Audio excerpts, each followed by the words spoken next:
The Bills are back. Training camp is set to begin. We answer your questions. Biggest reasons for excitement, biggest concerns, and the position battles we should all be watching. That all comes up on this week's edition of the Buffalo Plus Podcast.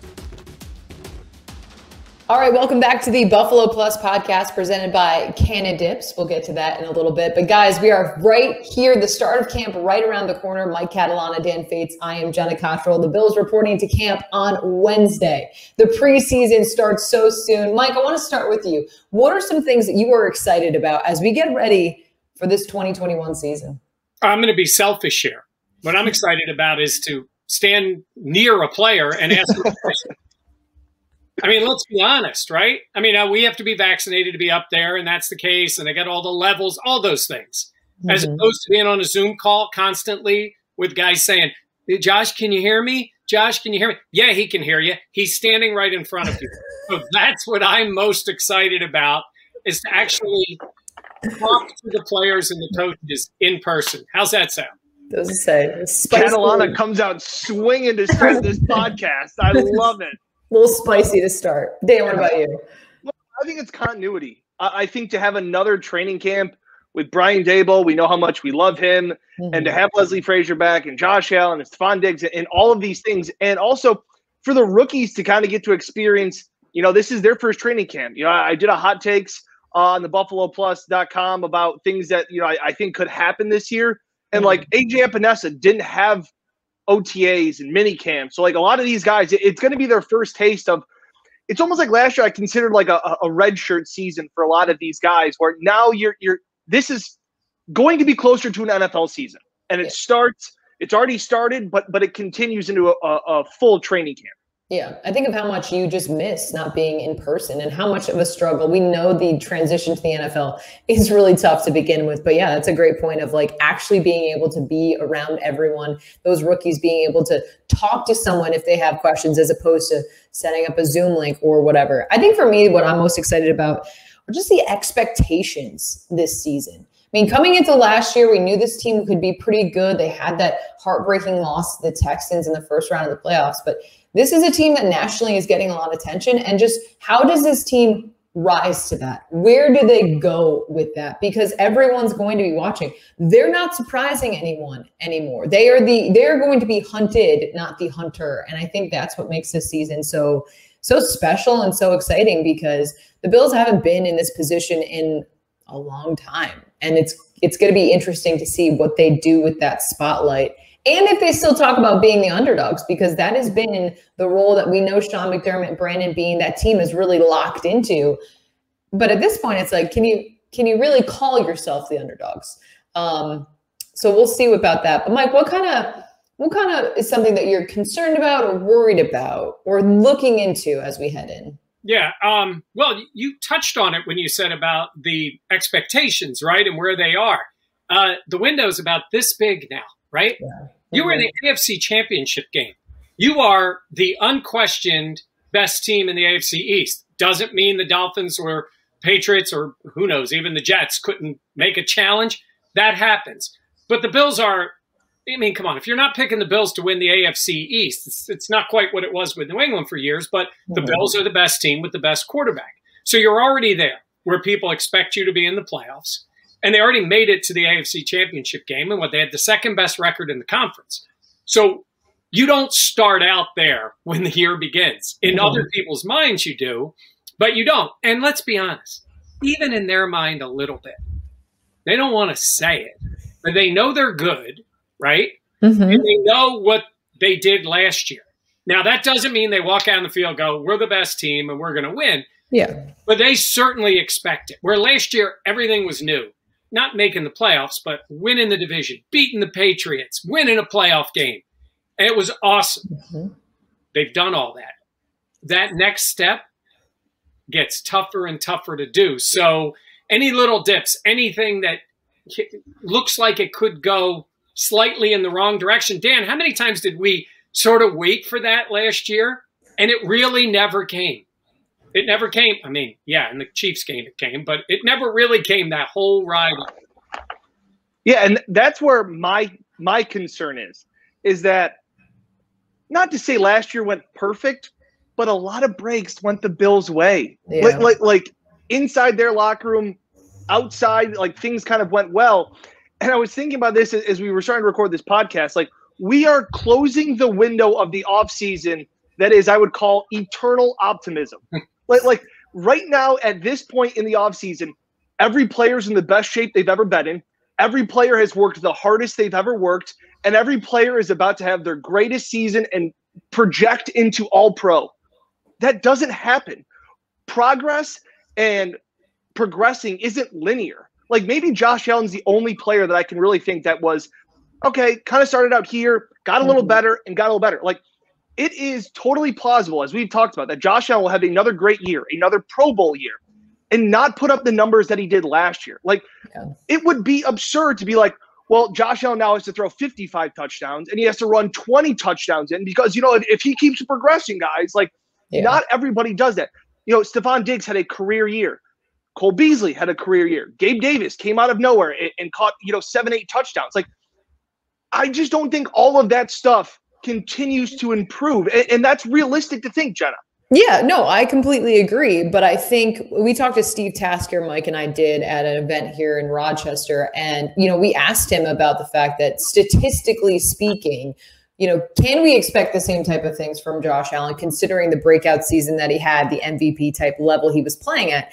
And I thought Tasker had a great way of saying, statistically, that's probably not going to happen, touchdown wise, all those things. But playing in terms of winning games and being able to have stuff like that doesn't show up on the stat sheet, I think that is very plausible to have happen once again. 100%. And I know that you agree with that. Yeah. I was saying statistically, we see, it's been talked about, will Josh Allen regress? Was this just a flash in the pan?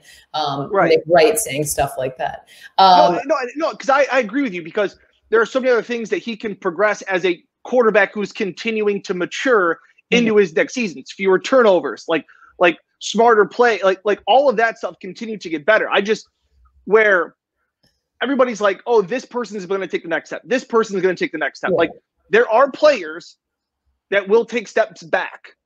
And that's not a hot take. That's just the NFL. And that's all sports universally across the board. Like you said, progress is not linear. And I'm seriously wondering how this team will react in terms of, what does it take? A couple steps forward, 3 steps forward, 2 steps back? Like, how will this team navigate that? Yeah. Considering, again, like we talked about. We even saw that, right, and I'm sorry to interrupt, but like we even saw that with the process. Like 2017 happens, and then 2018 happens, and they took a step back. And you always remember, I always remember Sean McDermott being like, hey, it's the long, it's the long haul. Like, it takes time. And like, it really hit me when it was like, you don't rush to one season. You don't overreact to the good. You don't overreact to the bad. Like, this is a big picture play. Yeah, but here's the difference between that and what's going on currently. These are the same guys. Yep. Changed between 17, 18, and 19. Yes, the core guys, Poyer and Hyde, Jerry Hughes, those guys are there. But this team is so different than what it was in 17 and 18. Now it's about doing it with the same group again. And that's where the continuity, Dan, you touched on before, is still a really good thing. But what do they guard against? They guard against the sort of staleness of it. And I can see on-pace guy ready for 4 games into Josh Allen's season saying, Allen's only on pace for 29 touchdowns and he has 6 interceptions, like whatever. That's the stuff that happens to when now the eyes are on Josh Allen. You know what else?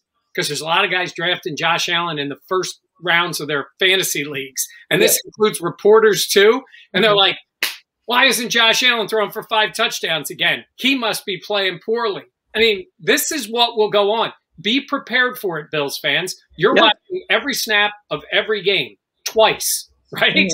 They're not. It's going to be box score scouting with a lot of people. So and red zone. You're right. And Jenna, Steve is absolutely right. Tasker, when he says it could be just in the stats, that's going to be the perception. Doesn't mean Josh isn't playing great and carrying this team like he could, but it does mean you may hear some of that when this team isn't, to Dan's point, linear, going, in the same direction. And you see that with good teams and with the elite quarterbacks. Last season, Mahomes kind of struggled in the middle of the season, and we're like, oh, Mahomes, it's like, well, yeah, he was godly. He was another world in 2019. And then they're like, well, he's got a couple of interceptions. It's like, yeah, guys got out, like in baseball, like it happens. Like they're not going to put up every game 300 yards and 3 touchdowns. Like Aaron Rodgers, Tom Brady. How many times has Tom Brady been done? Not only Aaron Rodgers and Tom Brady. How about Jim Kelly and Dan Marino and John Elway and Joe Montana? Like, look at their numbers. Numbers wise. I mean, we're all prisoners of the moment. Oh, no doubt about it. Yes. That's exactly and it's the cat and mouse game. Like I was talking about it. And I know some people, one of my hot takes was, the way that I remember talking to Warren Sharp before the season, and we had even heard about it from Jalen Ramsey in years past. Teams saying, we want to make Josh Allen a thrower. They would load the box and would take it away. Well, that's not going to happen. And I know teams made that adjustment throughout a little bit of the season as Mike now all of a sudden goes dark. Keep going. He's back. But I just think that now it's going to be another adjustment. How teams like Stephon Diggs will not be in single coverage as much as he was last year. Like you can't. And I know teams will be like, well, they made adjustments, throughout the season. Yes, there are adjustments throughout the season, but coaches have now had 3 months to look at what the Bills have done and their success, especially in the division. And you don't think Bill Belichick was spending every single night trying to figure out how to stop Josh Allen in this offense again? Like this is going to happen. So it's now, okay, the Bills made an adjustment last year. Now teams are going to make another adjustment. And how does Brian Dable, how does Josh Allen, how do they swing back? Yeah, cat and mouse is the perfect way to talk about it. And there's so much strategy that goes into every game, and then every game as it leads into every other game. Yep. What you show, what you don't show, what you take away. I do want to do a quick aside. We want to say thank you to Canadips, who is sponsoring our podcast. We're very excited. Canadips is a CBD type of dip, but it's not, there's no nicotine, there's no tobacco in it. It has CBD in it. You actually don't even need to spit it.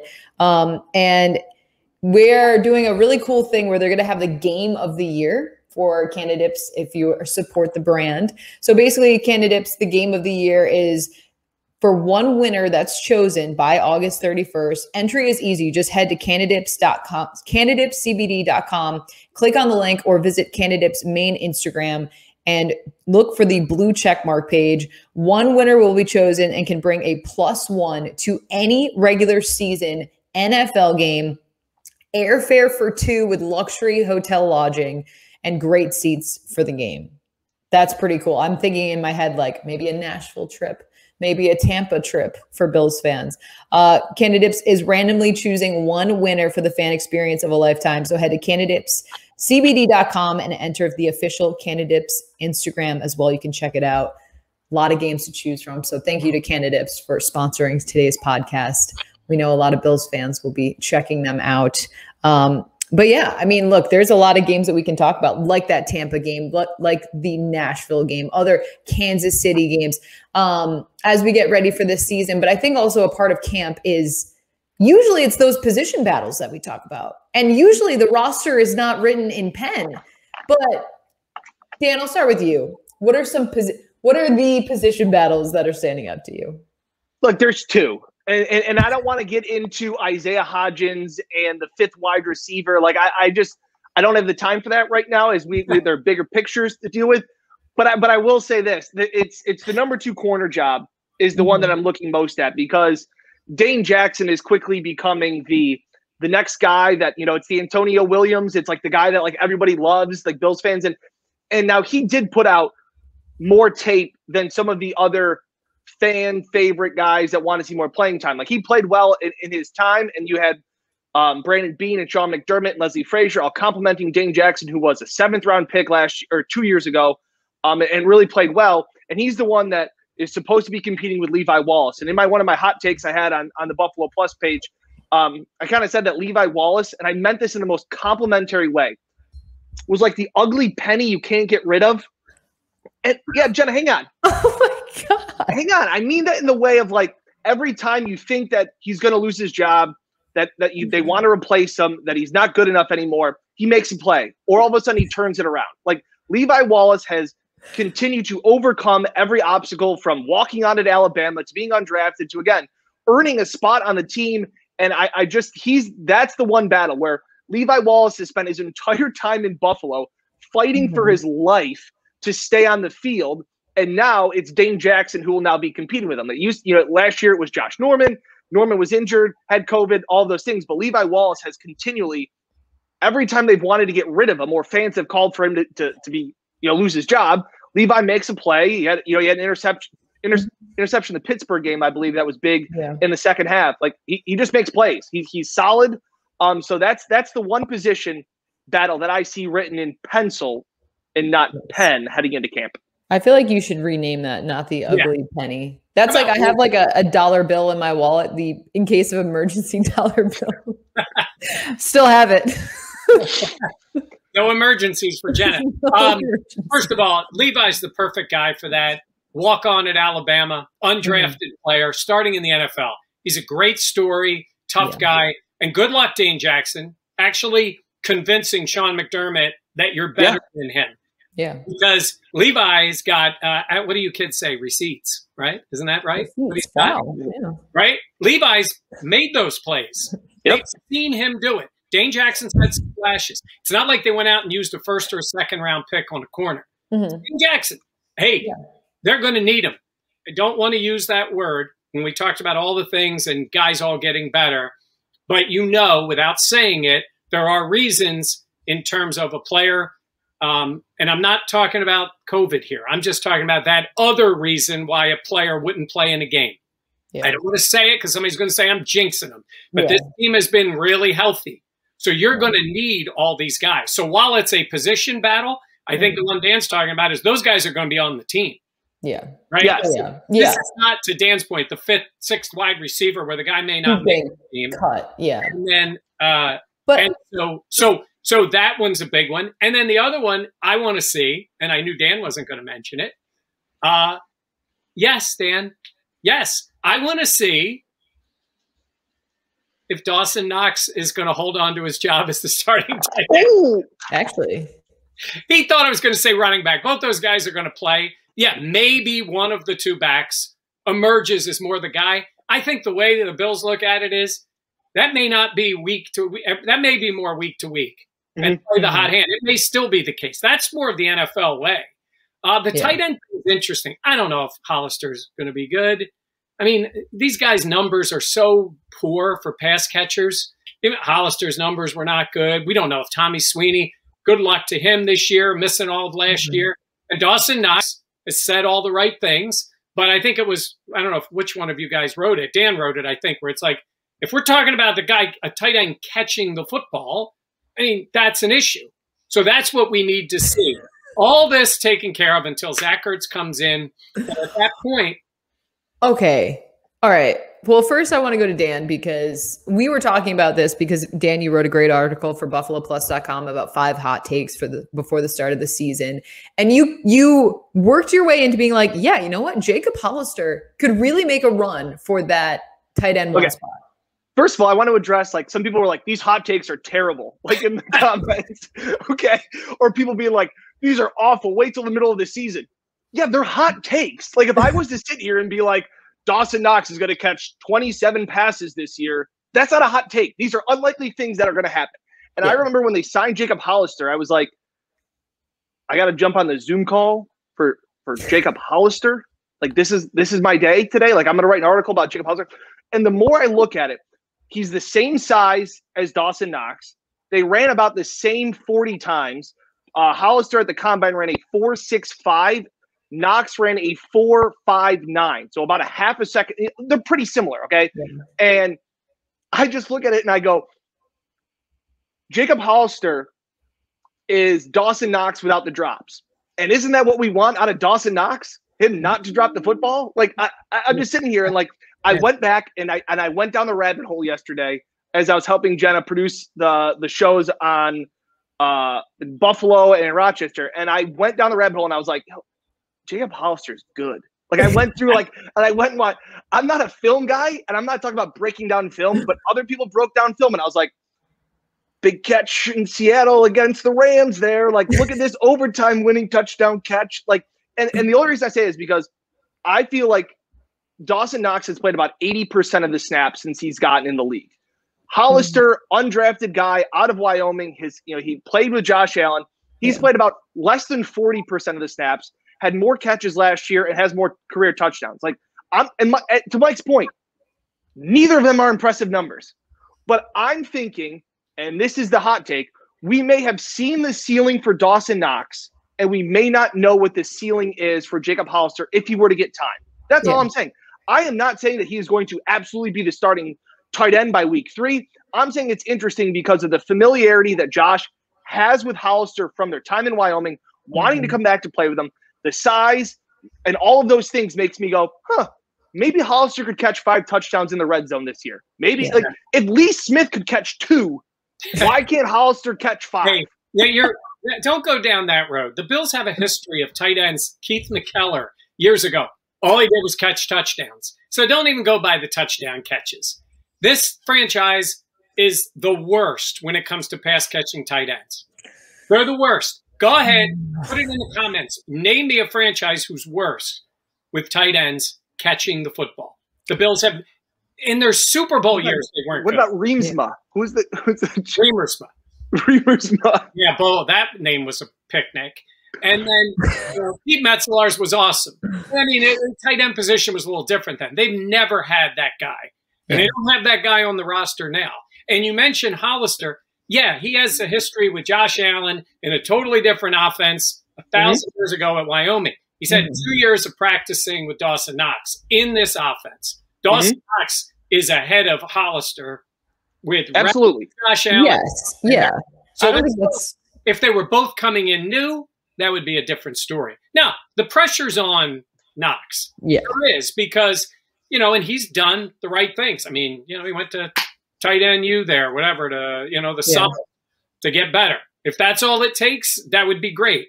And they could really use him to step up this year and be consistent because he was not, and 2, be a better pass catcher and be used that way. So I keep throwing out the Zach Ertz thing only because he's not going to be on the Eagles roster. And at some point, they're going to cut him or trade him for less. And I still think the Bills could be in the market. All right, 2 things. One is that we were in the sports office yesterday, and Dan looks over at me, and this was a direct quote. I have fully talked myself into Jacob Hollister. I was like, okay, Dan, you do your thing.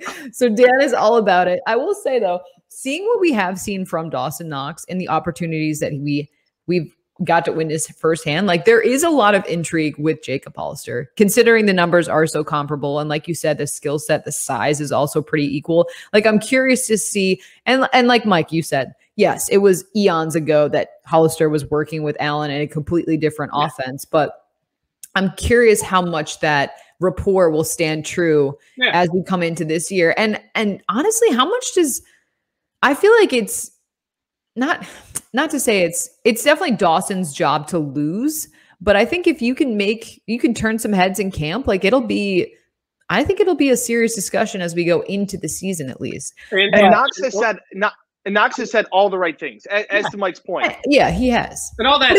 Again, like you said earlier, Dan, everyone is at their peak performance. I've had the best offseason in my life. I've never worked harder. I've never been in better shape. But here's the difference. If Stefon Diggs says that, he's an all-pro. Yeah. When we believe that. Exactly right. The other part is, it's not like these decisions are going to be cut the guy, keep the guy, or win the job, you're the starter all season. No.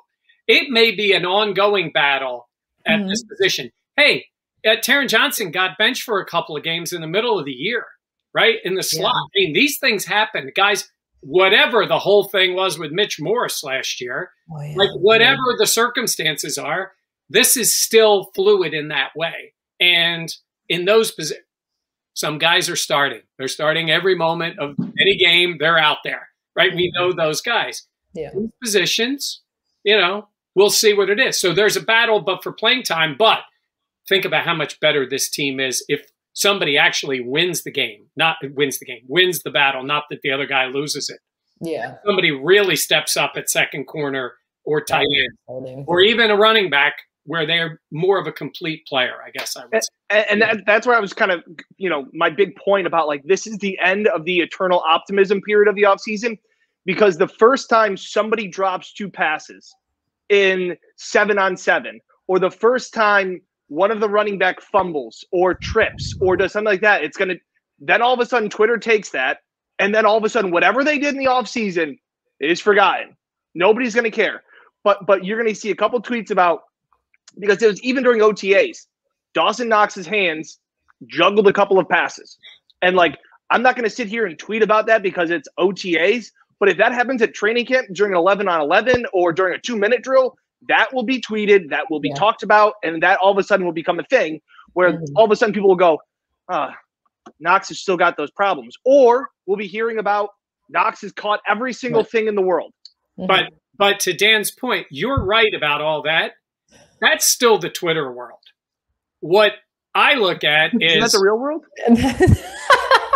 At the end of last season, Brandon Beane said, I need more out of the tight end position. Yep. We need more out of it. So that's not Twitter. That wasn't Beane. Yeah, that's the guy who said that. So he's looking at it all day, every day with a critical eye. Yeah. And that's where it's not just, our own world of what we think and what everybody with the All-22 access believes they have figured out. This is the general manager coming out and saying that at the end of last season. And to your point, Knox obviously is taking that to heart. This is the time you can make your career. And he's got to go out there and prove it. He's got an excellent shot to do it. I mean, this is a huge year for him, especially considering what we've seen over this last couple of seasons. Like, he had those injuries last year and the COVID stuff, but this is going to be a defining season for him. All right, Mike. So you still think Zach Ertz is coming to the Bills? I think there's a very good possibility. Well, first of all, he's going to be on another roster. There is no benefit to the Eagles holding on to him. They're going to sign Dallas Goedert to an extension. They don't want to play a regular 2 tight end offense. You're not going to pay both guys. So at some point, Ertz is going to be gone. I don't even know if Ertz is showing up. I don't know what they'll do.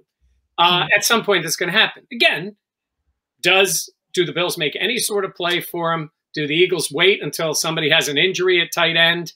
I mean, and then make a deal? Do they think they can get a little bit more? Are they more fair with the guy? But if he's on the open market, I mean, he's a pass catcher. There's no doubt. He's a great route runner. He's not Travis Kelce. I've said it a million times. Yeah, he is.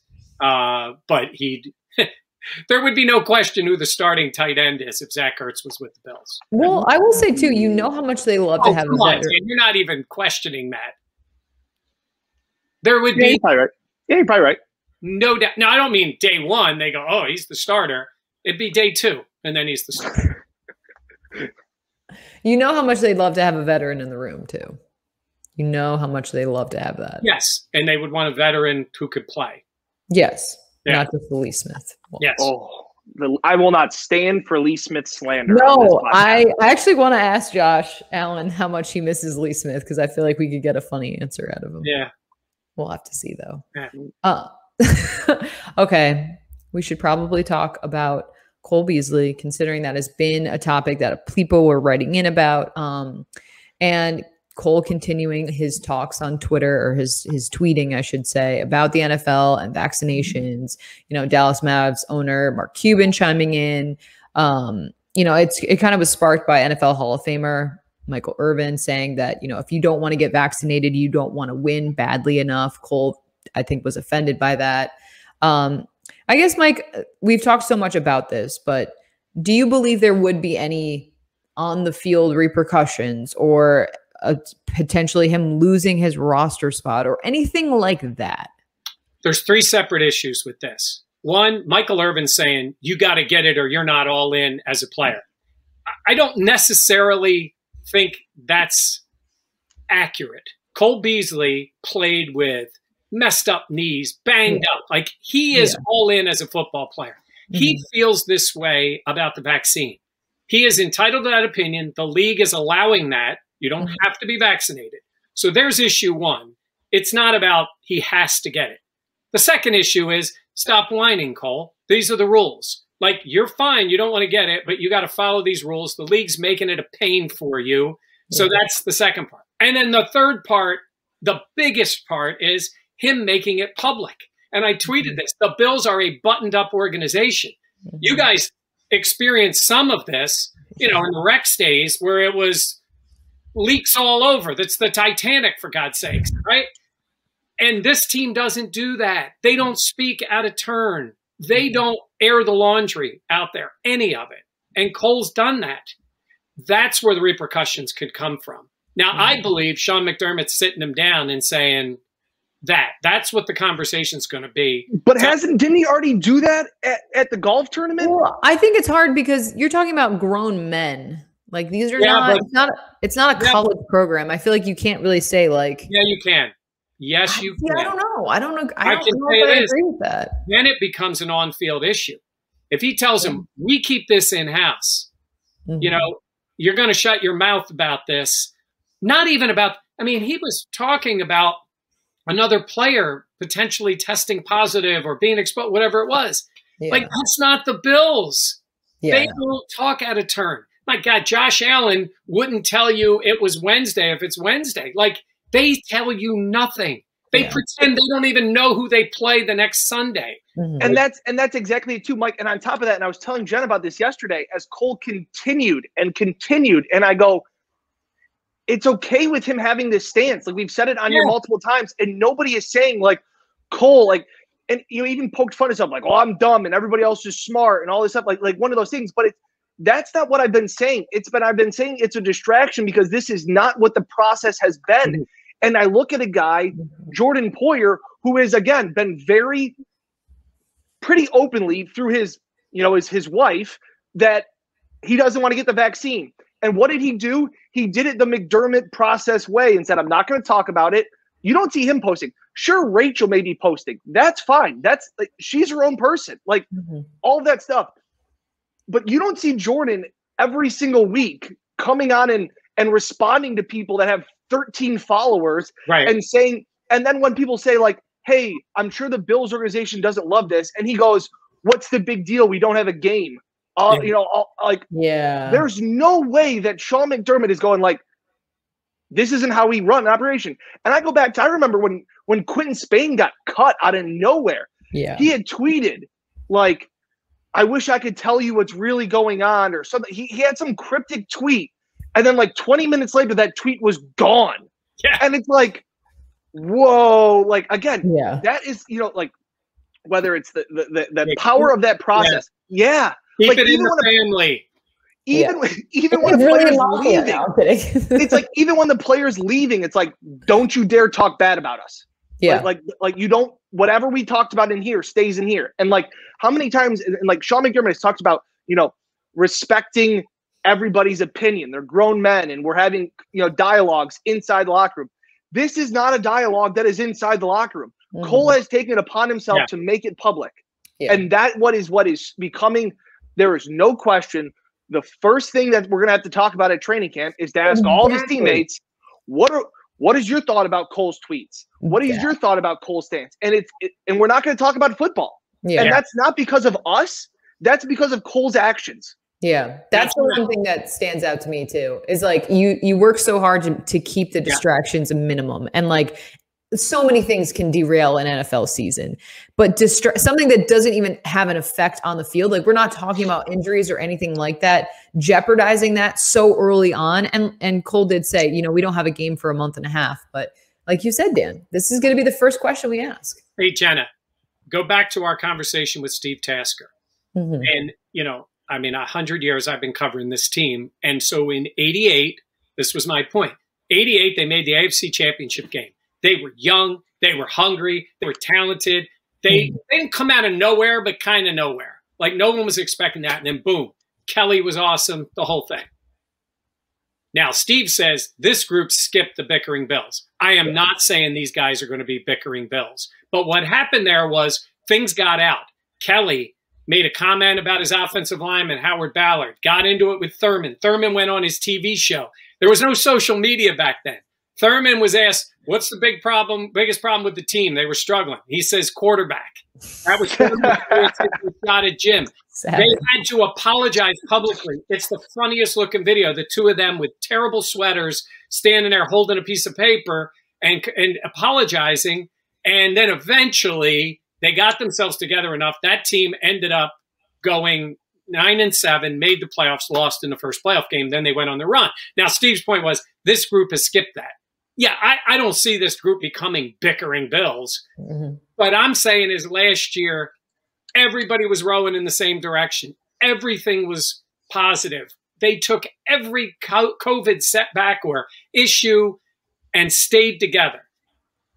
McDermott's going to shut this down before it becomes an issue in the room. I believe that's going to be the case. And I think Cole will, maybe he comes out when he has to speak publicly and says, I'm not speaking about it. And reporters will respect that. They'll probably we'll try to ask him 2 or 3, and then he'll shut it down. And then that would be the end. That's what he should do. And he should delete his account on social media. Okay, but if you're McDermott, how do you shut it down? You say, we keep things in-house. You're entitled to your own opinion in your life, but you do not make this public. And I'm telling you, I think Beasley is a football player through and through. He is a great team guy. Yeah. This has taken him out of who I think he really is, which is just a good old boy football player. Yeah. He's playing for the team, sacrifices his body. He's done all those things. This is out of football character for Cole. And that's Bill's character.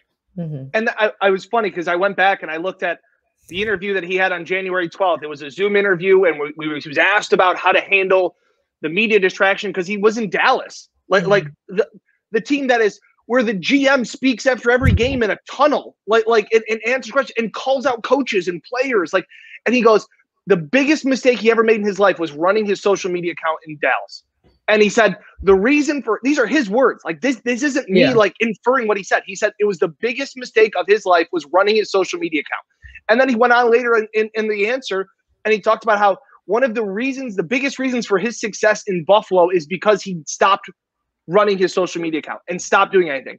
And then all of a sudden this happens. And he even said, he goes, people don't know what they're talking about on social media.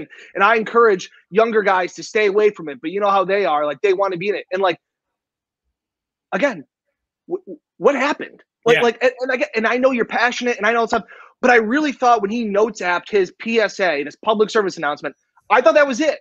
I thought it was okay, Cole has dropped the mic. He has said what he has said, and we're going to be done. Yeah. And we'll pick it up later. But here we go again. And Sean McDermott had to answer for it. He was on the NFL Network. It was hey, what do you have to say about your wide receiver going on a Twitter storm? Yeah. And he had to answer for it.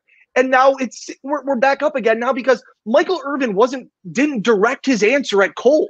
Michael Irvin didn't say Cole Beasley doesn't want to win. He was talking about the Cowboys. He was talking about the Cowboys. And the other part is, I just want to emphasize this again. We have not talked to Cole since January. This has not been a reporter. This was no one tweeting at him for his response.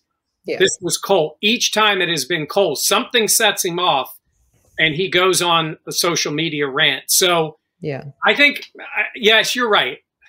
I don't think they're suspending him. They're not cutting him. They're not taking it. He's going to sit down with him. And I think it'll be different in person. And I think that's probably happening over the next couple of days when the players start to report. Yeah. I'm just curious because he did say this offseason, he would retire. Yeah. He's not retired. He's not retired. I see. No. I wouldn't think that would be the case, but I feel like this is also out of character that it's I don't know. Yeah. Can I officially say something too? What? I'm so sick and tired about talking about this. I know for everybody that is sick and tired of hearing us talk about it, this is the third podcast that we have had to talk about it because of something else that Cole has said. Yeah. That's so true. All right. Well, let's look ahead. We're going to wrap up here, but coming up, we'll have the Bills at camp on the field. We can talk all about that as the preseason starts on Wednesday. We will be up in Buffalo getting you all ready for the exciting season ahead with expectations we know that the Bills have on them this year. For Mike Catalana and Dan Fates, I'm Jenna Cottrell. Thank you so much for listening to the Buffalo Plus podcast presented by Canadips. If you like this podcast, be sure to give it a thumbs up, subscribe, comment, do all the things. It really does help us so much. We're trying to get our Bills stuff out there, so we always appreciate the support. For Mike, Dan, I'm Jenna. Thank you so much for listening. We'll see you next week at the start of camp.